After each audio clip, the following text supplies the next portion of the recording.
Our next speaker, ladies and gentlemen, makes Germaine Greer look like one of the Stepford wives.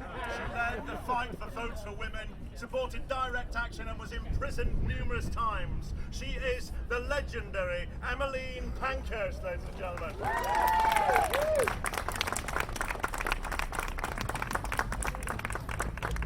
Thank you. It is about 8 years since the word militant was first used to describe what we were doing.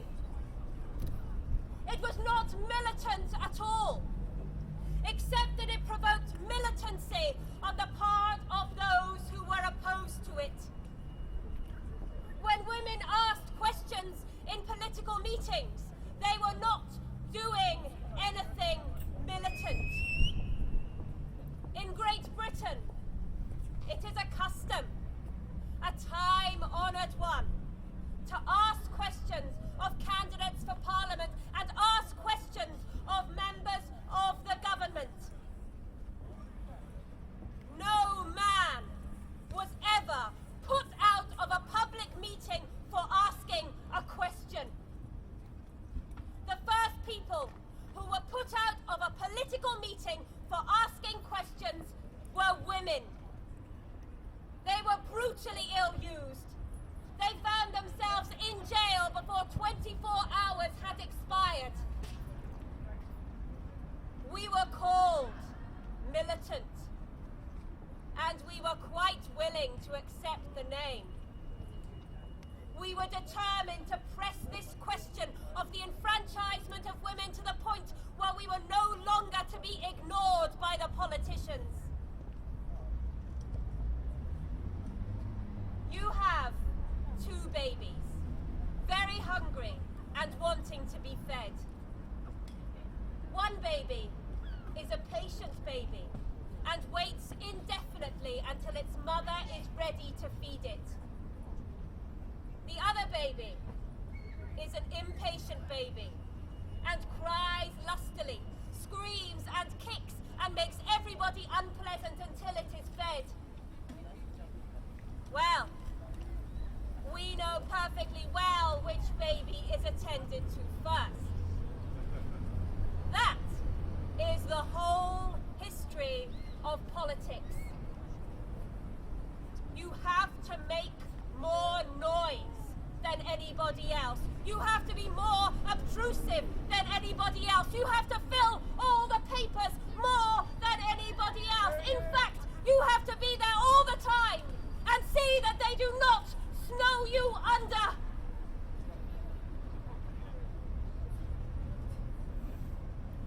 When you have warfare, things happen. People suffer. The non-combatants suffer as well as the combatants. And so it happens in civil war. Well, in our civil war, people have suffered. But you cannot make omelettes without breaking eggs.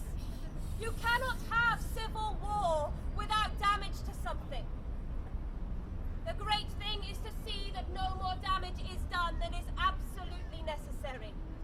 That you do just as much as will arouse enough feeling to bring about peace. To bring about an honourable peace for the combatants. And that is what we have been doing.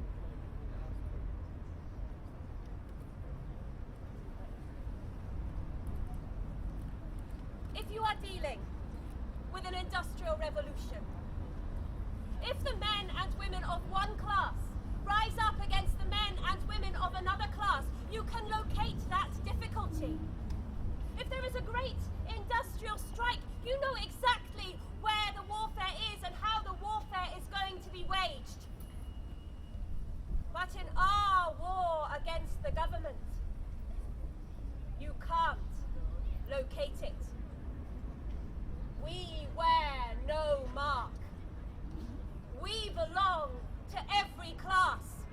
We permeate every class of the community from the highest to the lowest. And so you see that in the women's civil war, the dear men of my country are discovering that it is absolutely impossible to deal with it. You cannot locate it, and you cannot stop it. They have said to us that government rests upon force. The women haven't force, so they must submit. Well, we are showing them that government does not rest upon force at all. It rests upon consent. As long as women consent to be unjustly governed, they can be. But directly women say, we withhold our consent. We will not be governed any longer so long as that government is unjust.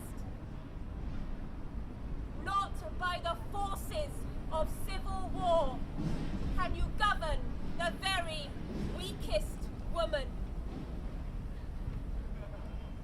You can kill that woman, but she escapes you then. You cannot govern her.